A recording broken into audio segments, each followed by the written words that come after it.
Il y a beaucoup de gens qui se demandent pourquoi, malgré le fait qu'ils prient tout le temps, malgré le fait qu'ils vont dans les lieux de culte, malgré le fait que à chaque culte, ce sont des personnes qui donnent des offrandes, ce sont des personnes qui donnent des dîmes, et malgré tout cela, leur vie ne change pas. Ils sont toujours au même stade, sinon pire, au fil des années. Et ils se demandent pourquoi. Pourquoi Dieu n'agit pas dans leur vie? Moi, j'ai toujours dit que la relation avec Dieu ne se limite pas au fait d'être dans tous les cultes qui existent. Que ce soit à la mosquée, que ce soit au temple, que ce soit à l'église, que ce soit je ne sais où, à la salle de prière ou quoi. La relation avec Dieu ne se limite pas à ça. Ça, c'est une partie. Vraiment, je peux même dire que c'est une petite partie de la relation. La vraie vie en communion avec Dieu, elle se fait 24 heures sur 24. Bien sûr, pendant que tu es dans le culte, tu lances des bonnes paroles. Oui, Dieu est bon, il ne faut pas voler, il ne faut pas faire du mal aux gens, il ne faut pas ceci, il ne faut pas cela. Mais maintenant, c'est ce qui est important. Ce qui est important, c'est ce que tu fais lorsque tu n'es pas dans le lieu de culte. C'est ça qui est important. C'est là où Dieu va voir réellement l'état de ton cœur. C'est là où Dieu va voir réellement que ce que tu as appris lorsque tu étais dans le culte, ce que le pasteur t'a prêché, ce que le prêtre t'a prêché, ce que l'imam t'a prêché, ce que ton chef religieux t'a prêché, c'est à ce moment-là que Dieu va voir si oui ou non c'est vraiment rentré dans ton cœur ou alors c'est resté lettre morte. Beaucoup de personnes sont là, oui, moi je prie, je vais à l'église, oui, ceci, cela, mais dans la vie quotidienne, dès qu'ils sortent du culte, ce sont des gens encore pires que ceux qui ne vont pas dans les lieux de culte. Je dis bien pire. Les personnes qui ont l'habitude d'aller dans les lieux de culte et qui ne changent pas leur cœur, ce sont les personnes qui sont pires. Dans leur lieu de travail, ce sont toujours ces personnes-là qui vont critiquer les autres, qui vont penser qu'ils sont supérieurs aux autres, qui sont ceci par rapport aux autres. Ce sont des personnes impitoyables et ce sont des personnes qui ont des fois très mauvais cœur. Le temps qu'elles ont bon cœur, c'est seulement le temps qu'ils sont dans le culte. En dehors du culte, là, ils gardent leurs mauvaises pensées, ils gardent leurs mauvaises habitudes, ils gardent leur mauvais cœur. À ce moment-là, Dieu voit, Dieu dit que mais tu n'as pas encore changé, et comme tu n'as pas encore changé, mais je ne peux pas déposer ta bénédiction. Il faut d'abord que tu changes. Parce que je ne peux pas déposer ma bénédiction sur des gens malsains. Il y a même des gens qui vont au culte et puis sortir du culte, ils vont encore chez les féticheurs. Il y a des gens qui vont au culte et sortir du culte, ils vont commettre l'impudicité. D'autres vont même au culte, sortir du culte, ils vont voler. Ils vont voler. D'autres vont commettre l'adultère au sortir du culte, pensant qu'en allant au culte, ça nettoyait. Tout le monde, vous voyez toujours le même principe que tu fais un péché, tu vas laver le corps dans l'église. Ouais, les trucs traditionnels là. Tu fais des saletés, tu vas laver le corps dans l'église et tu penses que c'est en te pointant tous les jours dans le lieu de culte, en donnant des dîmes, des offrandes, que tu as nettoyé tous tes péchés. Mais le péché, il est en toi. On n'a jamais dit que ça nettoie les péchés. Si ton chef religieux t'a dit que ça nettoie les péchés, il faut savoir que lui-même, c'est un adepte du monde des ténèbres. Parce qu'aucun chef religieux ne peut prétendre que le fait que tu viennes donner beaucoup d'argent dans son église ou dans son lieu de culte, c'est bon, tu peux pécher comme tu veux, mais tu es nettoyé. C'est faux. C'est du mensonge. C'est faux. Il y a beaucoup de gens, bon, j'ai des exemples que je peux vous donner. C'est des exemples tout à fait anodin, mais vous savez, il suffit de peu pour gâcher sa vie. Vous voyez, il y a des quartiers, surtout en Afrique, là, il y a des gens qui ont leur maison, leur villa, et un beau matin, quand il sort de chez lui, il trouve un commerçant qui a installé son étalage, là, sur ses marchandises, carrément à la sortie de son portail, donc dans sa devanture. Et le monsieur lui dit, s'il vous plaît, monsieur le commerçant, vous ne pouvez pas vous installer là? Vous voyez les gens qui font on appelle ça chez nous les coupés-coupés. Il vient, il installe son étalage avec ses viandes, l'eau, tout ça là, machin. Il commence à vendre là carrément à votre portail. Les clients s'agglutinent et tout. Quand vous rentrez chez vous, les clients sont là. Vous sortez les clients. Vous avez même du mal à vous garer parce que les clients sont là. Ils vous disent à vous d'attendre qu'ils se poussent avant que vous rentrez ou vous sortez de chez vous. Le propriétaire du terrain a beau vous dire que vous ne pouvez pas rester là. Monsieur s'obstine à rester là. Vous voyez le genre de commerçant qui impose sa présence dans un lieu. Comme j'entends souvent des gens dire que tu forces. Si on te dit de partir, tu ne pars pas, tu forces. Mais ces mêmes personnes-là, ils vont à l'église tout le temps. Hein? Tout le temps.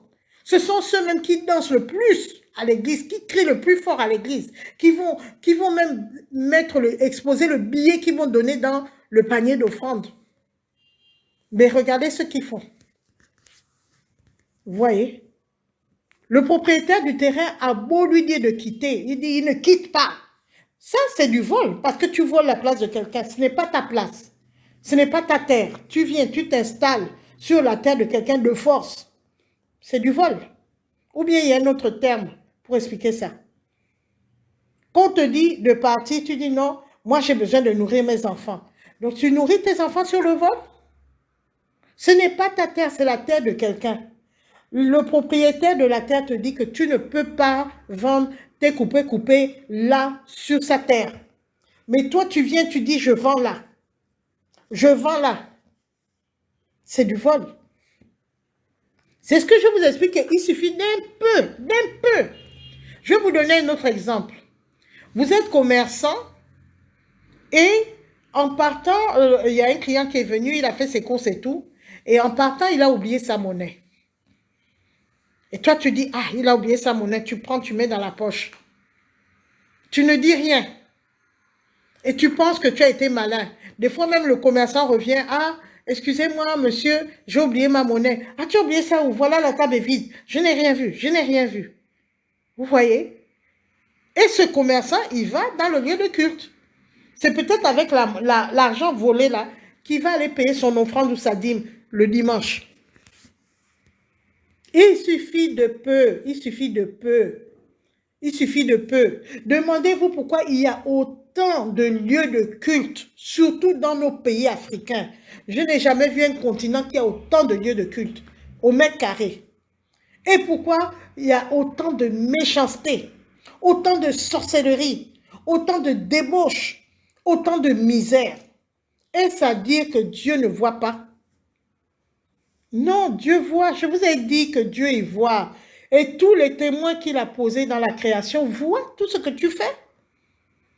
C'est pas parce que tu travailles loin de ton lieu de culte que tu vas faire n'importe quoi. Tu vas penser que ton pasteur ou ton imam ou quoi ne voit rien. La création voit. Dieu voit. Tu peux même aller faire ça aux antipodes. Dieu y voit. Et il ne bouge pas ta vie. Si tu as commencé dans la misère, tu vas continuer dans la misère tant que tu n'as pas compris certains principes. Tu vas continuer toute ta vie dans la misère. Et le problème, c'est quoi? Le problème, c'est que tu vas transmettre cet esprit miséreux à ta descendance. Parce que tes descendants, ils ont vu comment papa agit, comment maman agit. On vient, on force, on s'installe sur le terrain de quelqu'un, on pose ses marchandises. En Afrique, c'est très fréquent. Peut-être en Europe, vous ne pouvez pas comprendre ce que je dis, mais en Afrique, c'est infernal. Vous avez votre terrain, quelqu'un vient beau matin, il dit qu'il installe ses marchandises, là, il fait son commerce sur votre terrain, vous n'avez rien à dire. Parce que lui, il doit nourrir ses enfants. C'est comme ça. Il impose son désordre, un point, un trait, tu n'as rien à dire. Tu n'as rien à dire. C'est comme ça. Vous faites le commerce, la personne fait le commerce, il est toujours en train de voler sur les clients. Voler sur le prix. Il y a des gens même. Une fois, je suis allée payer quelque chose qui normalement, dans toutes les pharmacies, ça coûte 5 000 et quelques. C'est vrai que moi, je suis dans le milieu de la pharmacie, donc je connais pratiquement les prix de la plupart des médicaments. Donc, la personne est allée payer dans une autre pharmacie. Bon, voilà. Elle me dit, ah, mais vous augmentez trop les prix dans vos pharmacies. Hein? Je dis, pourquoi? Mais j'ai payé ce médicament-là, je l'ai payé à 9 000. J'ai dit, hein? Ce médicament-là ne coûte pas 9 000, il coûte 5 000 et quelques. Ah, moi, je l'ai payé à 9 000. Et d'ailleurs, quand j'ai demandé, c'est un produit de parapharmacie, quand j'ai demandé ce produit, la personne a duré dans l'ordinateur et après, elle me dit 9 000. Alors que moi, je sais que la dernière fois que j'avais payé ça, c'était dans les 5 000 et quelques. J'ai dit, ah, peut-être que les prix ont monté tout de suite. Donc, je rentre dans mon téléphone, je rentre dans l'application des fournisseurs et je me rends compte que le prix, c'est bien 5 000. Donc, cette personne-là, elle a carrément volé 3 000 et quelques au pauvre client. Vous voyez, il suffit d'un peu, d'un tout petit peu. Comme on dit en Afrique, il suffit d'un peu n'a peu pour que les bénédictions qui devaient tomber dans ta vie ne tombent pas. Elles sont là suspendues. Elles ne vont pas tomber dans ta vie. Parce que Dieu attend que ton cœur change. Elles sont là, hein? C'est pas que tu as perdu tes bénédictions. Elles sont toujours là parce que les bénédictions, elles sont, comment dirais-je, elles ont le nom d'une personne, si vous voulez. C'est-à-dire que chaque individu sur la terre, je ne sais pas si on est combien de milliards, a ses bénédictions qui lui sont propres et qui n'iront pas ailleurs. Mais pour qu'elles descendent sur la personne en question, il faut d'abord que la personne se lave. Il faut d'abord que la personne lave son âme, lave son esprit et lave son corps. Tant que le corps est sale, l'âme est sale, l'esprit est sale, la bénédiction ne va pas descendre sur la personne. Ça ne va pas descendre. Quand tu passes tout ton temps, hein, tu es en face d'un commerçant. Toi, tu es commerçant aussi. Mais quand tu vois que l'autre commerçant, aujourd'hui, c'est les marchés. Hein, moi, aujourd'hui, je parle sur les commerçants. Parce que ce que je vois, ça me dépasse.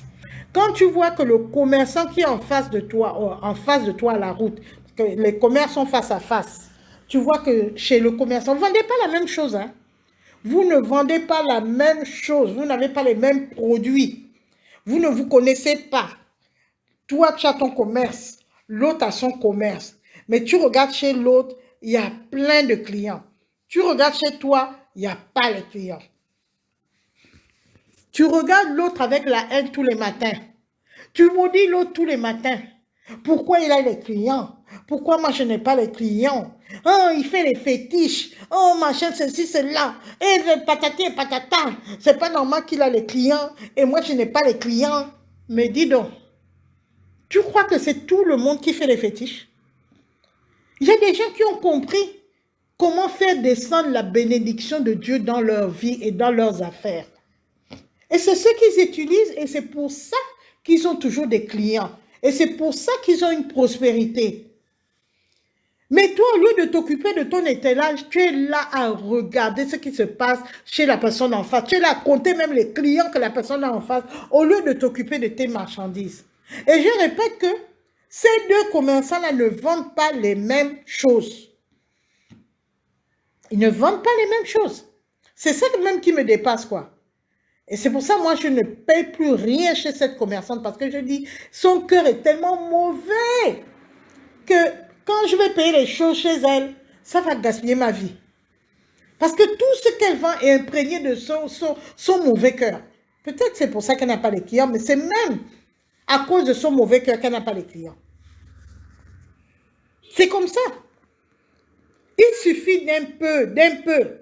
Ce n'est pas le nombre d'heures que tu fais dans les lieux de culte qui va faire descendre ta bénédiction.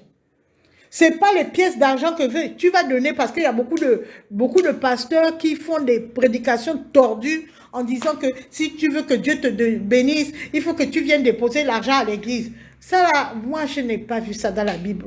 C'est pour ça que les pasteurs n'aiment pas que vous lisez la Bible parce qu'ils vont vous raconter n'importe quoi.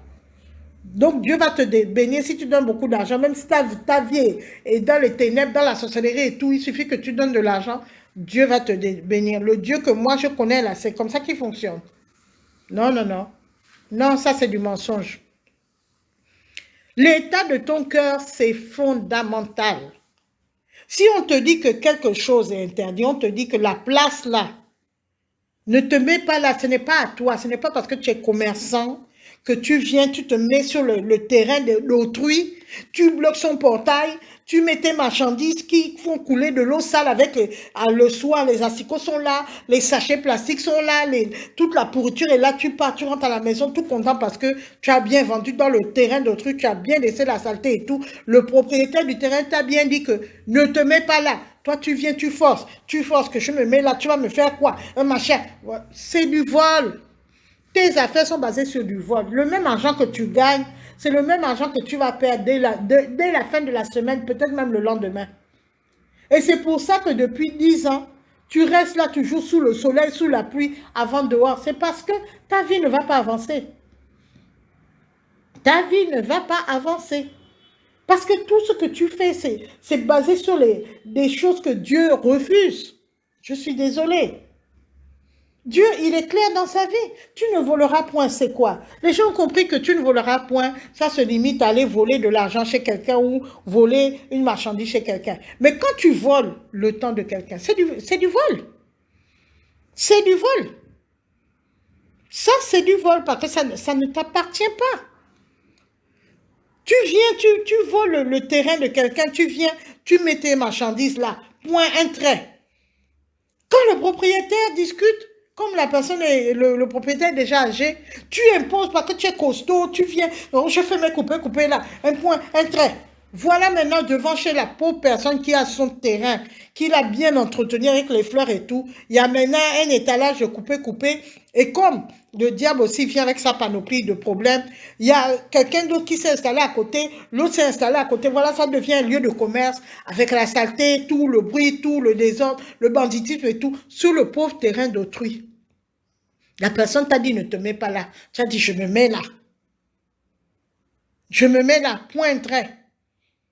C'est du vol. Si tu ne le sais pas, demande à Dieu dans tes prières, est-ce que j'ai volé ou je n'ai pas volé? C'est du vol. C'est du vol. Même l'adultère, c'est du vol. Beaucoup de femmes qui sont les maîtresses, les tisas des hommes mariés, sont à l'église pour gémir tout le temps du matin au soir. Oh Dieu, fait que l'homme la divorce, moi il vient m'épouser. La femme qui est avec lui, ce n'est pas bien. C'est toi qui décrètes. Oh. Le pauvre monsieur, il a épousé sa femme tranquillement. Ils ont leurs enfants tranquillement. Tu n'étais même pas là quand ils se sont mariés. Tu n'étais même pas là à leur début quand ils ont commencé. Quand ils ont galéré au début, tu n'étais pas là. Mais c'est toi qui, aujourd'hui, comme tu veux le mari d'autrui, c'est toi qui poses le décret que la femme là n'est pas bien pour lui, que la femme là ne lui permet pas d'avancer, que quand toi tu seras à ses côtés, c'est là où le monsieur va avancer dans sa vie, et patati et patata. Non mais tu as quel problème? Sincèrement, ça ne va pas chez toi. Toi-même, tu n'as pas réussi à sortir ta vie. C'est toi qui vas décider, hein, poser le verdict que le foyer là n'est pas un beau foyer. Le foyer qui est constitué depuis 10 ans peut-être, c'est toi qui vas... Ça me fait même rire, des choses comme ça. Et tu passes tout ton temps dans les églises. Beaucoup de gens qui sont dans les églises, c'est des pécheresses de grande catégorie. Elles sont là à prier, fléchir les genoux, transpirer même, rentrer en transe, verser les larmes. Oh Dieu, donne-moi mon mari. Mais c'est le mari d'autrui que tu vises. Donne-moi mon mari là. Dans ta tête, il y a déjà l'homme que tu es en train de viser. C'est le mari d'autrui. Et tu décides, tu décrètes que ça là, c'est moi qui serai la bonne épouse de cet homme-là. Ce n'est pas la femme qui est là. Oh. Vraiment, tu as des problèmes. Sincèrement, il faut des fois aller chez les psychologues ou les psychiatres. Des fois, il faut quitter un peu l'église et voir les psychologues ou les psychiatres parce qu'il y a un problème chez toi, ça ne va pas. Ça ne va pas. Sincèrement. Et ceux qui sortent avec un homme marié, qui sont là toujours, j'ai besoin d'argent, j'ai besoin. Est-ce que l'argent là t'appartient? Ça aussi c'est du vol. Parce que l'argent d'un homme marié, ça appartient à son foyer. J'ai toujours dit qu'un homme qui est marié, son argent c'est pour sa femme, ses enfants, et son père et sa mère. Je n'ai pas dit les sœurs et les frères, parce que les sœurs et les frères peuvent se débrouiller tout seuls. Mais pour le père et la mère, qui l'ont mis au monde, qui l'ont éduqué, qui l'ont élevé, qui ont fait en sorte qu'il est ce qu'il est, et qui sont déjà vieux, qui ne peuvent pas prendre soin d'eux. Son argent aussi, c'est pour son père et sa mère, sa femme et ses enfants. Toi, tu es la maîtresse, tu viens faire quoi là-dedans? C'est ce qu'on appelle le cheveu dans la soupe. Et tu viens discuter l'argent du pauvre monsieur, plus même l'épouse ne demande pas autant d'argent, mais toi, tu veux le voyage en première classe, tu veux la voiture, tu veux ça. Ça, c'est du vol. Tu es en train de voler l'argent de cet homme-là. Tu es en train de voler son argent. Bon, comme lui aussi, il est dans la sauce, comme on dit, en Afrique, comme il est dans la marmite, il est dans la bouteille, il donne aussi bêtement. C'est après qu'il va se rendre compte, mais qu'est-ce que j'ai fait? Je n'ai rien réalisé dans ma vie. Je n'ai pas même construit une maison, mais j'ai pris tout mon salaire, hein. Je n'ai même pas pu faire grandir mes enfants dans de bonnes conditions, je n'ai pas pu prendre soin de mes parents, mais j'ai donné tout mon argent à cette femme-là. Mais aujourd'hui, cette femme-là m'abandonne. Pourquoi elle ne va pas t'abandonner? Tu es devant elle comme je sais pas, une lavette ou je sais pas, une serpillère. On t'a dit qu'on reste longtemps avec la serpillère. Qui t'a dit ça? Tu n'es pas un objet, quelque chose de précieux pour elle. Pourquoi elle va te garder longtemps? Une fois qu'elle a fini de t'utiliser, tu es déjà périmé, elle va chercher quelqu'un ailleurs. Entre-temps, ta femme et tes enfants sont dans les problèmes. Tu n'as pas construit. Il y a beaucoup de gens qui arrivent à 60 ans. Ils se rendent compte qu'il n'a même pas une maison. Il n'a même pas une maison. Et quand il voit sa retraite après, vous savez que la retraite là, c'est ton salaire divisé par 2, des fois par 3. Tu regardes ta retraite, tu te rends compte qu'avec la retraite, là, tu ne peux pas payer le loyer où tu es. Tu es obligé de retourner au village. Mais qu'est-ce que tu faisais de ton argent tout le long où tu étais vraiment dans la prospérité? Tu prenais, tu donnais aux maîtresses. Voilà, c'est du vol. C'est du vol. Ça, c'est du vol.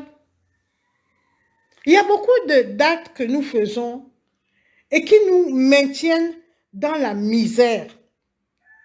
Dans la misère, l'esprit de misérabilisme. Il y a beaucoup d'actes que nous faisons. Beaucoup de pensées que nous avons qui nous maintiennent dans la misère. Ce n'est pas que Dieu est incapable de faire quelque chose pour nous. Et je vous ai dit, hein, si vous levez votre tête, spirituellement parlant, vous allez voir la flopée de bénédictions qui attendent de descendre sur vous. Le bonheur, le mariage, les enfants, le travail, l'argent, la prospérité, la santé, tout est là au-dessus de vos têtes. Mais ça ne peut pas descendre. Je vous dis, ça ne peut pas descendre à cause de l'état de votre cœur, de votre âme, de votre esprit, de votre corps. Ça ne peut pas descendre. Ça attend que vous soyez aptes à recevoir ces bénédictions-là avant de descendre. Il y a des gens que vous allez voir, vous allez dire que non, je ne comprends pas pourquoi. La personne a tout, hein? Surtout les femmes. La femme là, je ne comprends pas. Elle a la beauté, elle a un bon mari, elle a un bon travail, elle a les bons enfants, elle est en bonne santé, on a le même âge, regarde comme elle est encore belle et tout. Comment elle fait? Je ne comprends pas. Mais je ne comprends pas quoi, les choses sont claires. Je viens de te dire que les bénédictions sont là au-dessus de ta tête. Si tu veux les mêmes bénédictions que cette femme-là, change l'état de ton cœur. C'est tout. Et ça va tomber comme c'est tombé chez l'autre. L'autre, elle n'a pas fait de la magie. Hein? Il y a des gens que vous allez voir comme ça, ils ont tout. Ils ont un bon mari. Elles sont belles, hein, vraiment. Malgré qu'elles aient fait des enfants, elles ont des beaux enfants. En plus, quand vous voyez les enfants, vous dites oui. Des enfants intelligents, bien élevés, qui, en grandissant, ils ont le bac, ils prospèrent. Elle a une belle maison. Hein? Et en fait, elle a tout. Une belle voiture. elle a un bon travail, ils ont les moyens financiers, mais comment ils font? Oh non, ils sont dans les loges, oh, ils sont dans ceci, ils ne sont pas dans toutes ces histoires-là. Ils ont compris. Ils ont compris que les bénédictions là étaient là au-dessus de leur tête. Ils ont demandé à Dieu que fais descendre les bénédictions là. Ils ont compris. Ils ont nettoyé leur cœur, leur âme, leur esprit, leur corps. Et les bénédictions sont descendues. C'est comme ça. Si tu veux que les bénédictions aussi descendent et viennent te rejoindre, il faut que tu changes. Surtout sur les petits détails là, ceux que apparemment on ne voit pas, on te voit, tu es à l'église, ah oui, Dieu est bon, Dieu est merveilleux, mais dans ton cœur, tu regardes l'autre qui prie là-bas, pourquoi elle est comme ça? Elle vient de se marier, elle est en train de montrer sa bague, machin, oh Dieu est bon, Dieu est merveilleux, pourquoi celle-là est comme ça? J'ai appris qu'elle a trouvé le travail, Dieu est bon, Dieu est merveilleux, oh, pourquoi lui il est comme ça? Il a maintenant un taxi, il conduit le taxi, il fait le malin, oh Dieu est bon, Dieu est merveilleux, voilà comment sont les gens qui vont tout le temps dans les lieux de culte, dans les campagnes d'évangélisation.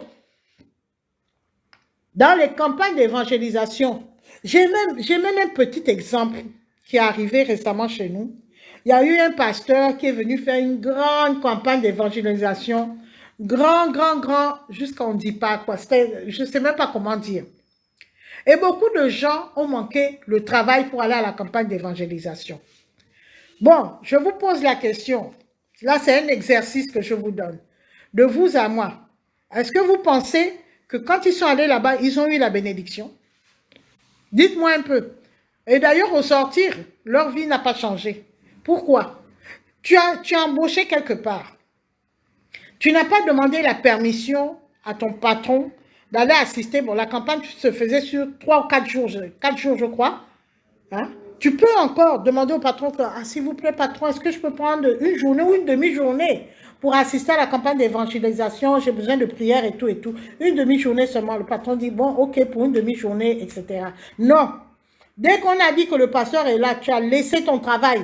Tu es allé faire les 4 jours, du matin jusqu'au soir, disant que non, ça ne sert à rien que je reste dans le travail, je m'en vais d'abord chercher mon bonheur dans la campagne d'évangélisation. Et tu as laissé ton travail. Ce pourquoi on te paye à la fin du mois, sachant très bien que tu n'as pas demandé l'autorisation à ton patron.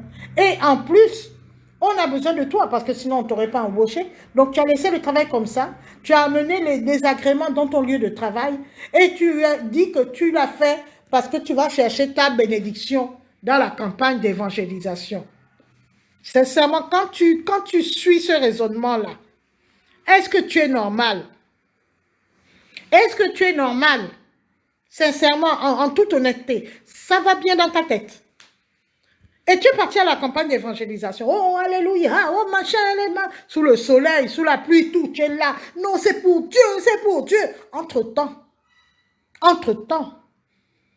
tu fais quelque chose qui va à l'encontre de Dieu, mais tu vas te mettre dans la campagne et tu dis c'est pour Dieu, Dieu va faire descendre sa bénédiction. Tu prends Dieu pour quoi finalement?